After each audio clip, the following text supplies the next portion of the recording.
Now, as investigators were busy at the scene sifting through potential evidence and looking for a cause, Mahoning County prosecutors were in court. They were trying to have the man they say raped the youngest victim of the fire taken off the streets. 46-year-old Robert Seaman Jr. was expected to be in court today. That rape trial was supposed to begin this morning in Common Pleas Court, but all that abruptly changed when prosecutors received the sad news of the tragedy. WKBN's Gerry Ricciutti was the only courtroom for that part of the story. He joins us now with that coverage. Robert Seaman did his best to avoid us this morning, even hiding in a restroom to get away from our camera. But the man facing life in prison without parole if he's convicted eventually had to come into court. All rise.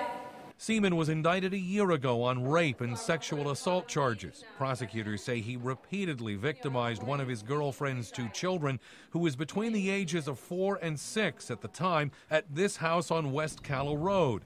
The lawyer prosecuting this case is suspicious. On literally the eve of trial, hours before this trial was supposed to begin, this victim dies in a fire. Besides asking for a postponement, prosecutors pressed to have Seaman's bond revoked, telling Judge Maureen Sweeney they've learned the defendant had tried to bribe a witness into testifying the young victim, who turned 10 this year, had made the whole thing up. And the witness said, that didn't happen, declined to do so, declined the money that the defendant was offering in exchange for this testimony. While Seaman's lawyer argued the bribery claims weren't credible, adding his client has been under house arrest for months, Judge Sweeney did revoke the bond. Afterward, I asked McLaughlin if she thinks Seaman should be a suspect in the fire. In my mind, he certainly should be.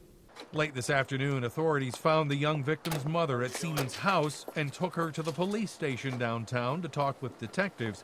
In the meantime, news of this morning's fire had clearly upset prosecutors, who were working with the victim to get her ready for trial, calling her a beautiful, charming little girl. Somebody who did not deserve these things that had happened to her, and a little child who was of such tender age that she shouldn't even know that these things go on. I'm told Seaman is being held in a secure area of the county jail, away from other inmates for his own protection. Gerry Ricciutti, WKBN 27 First News.